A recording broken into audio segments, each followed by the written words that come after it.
Assalamu alaikum wa rahmatullahi wa barakatuh, my dear respected brothers and fellow teachers. I am very delighted and thankful that Allah subhanahu wa ta'ala has given me a chance to be on this stage to talk about the deen of Islam. The first thing I would like to talk about is how Allah subhanahu wa ta'ala has created three types of abodes in this universe. One in which all of our desires will be fulfilled. We would not have to resist our desires. Everything will be per as our wishes. Such an abode is called heaven, my brothers, from which Allah subhanahu wa ta'ala also says in the Quran, وَلَكُمْ فِيهَا مَا تَشْتَهِي أَنفُسُكُمْ وَلَكُمْ فِيهَا مَا تَدَّعُونَ. You shall get what your heart desires, and there will be for what you call for. In this tradition, some give the example of pomegranate juice. For example, if someone would want pomegranate juice without the pomegranate or without the pomegranate tree, but through the will of Allah, you will get that pomegranate juice. Another example flies by, a bird will be flying across the sky. A person's desires would want that bird. Within seconds upon seconds, through the will of Allah, that bird will be on a plate, freshly served for you to eat. Subhanallah, this is what we are going to get in the hereafter. This is what you call Jannah, my brothers. The second abode I would like to talk about is hell. This is the complete opposite of heaven. Everything will grieve to us. Everything will be against us. We will get tortured. There will be no joy and there will be no enjoyment.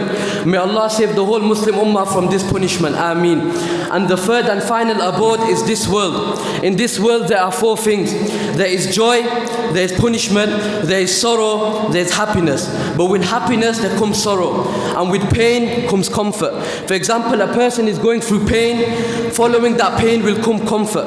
When a person is going through sorrow, following that sorrow will come happiness. You could ask the most wealthiest person, you could ask the most healthiest person, he will tell you that he has been through pain, that he has been through sorrow, and he has been through everything among these four lists. So we should be thankful to Allah subhanahu wa ta'ala that He has blessed us with such things, such as Allah subhanahu wa ta'ala also says in the Quran, Alam naj'al lahu aynayn wa lisanan wa shafatain. Has He not gave you two eyes, a tongue and two lips? Hazrat Mufti Taqi Usmani, his Sheikh Dr. Rahmatullah alayhi narrates that he gives the example of the king's note. For example, a person who is lazy, he does not like to pray Fajr Salah or Tahajjud Salah. What will go through his mind? He gives the example of a person when alarm will ring. Through the alarm there will be coming a call from the king. The king will say, there is a gift coming for you. When he hears that news, through the happiness from that news that he hears, all the laziness that was inside him will go away. But why cannot we, for the sake of Allah, wake up and pray namaz? May Allah give us the ability to act upon what has been said. Subhana rabbika rabbil izzati amma yasifun wa salamun.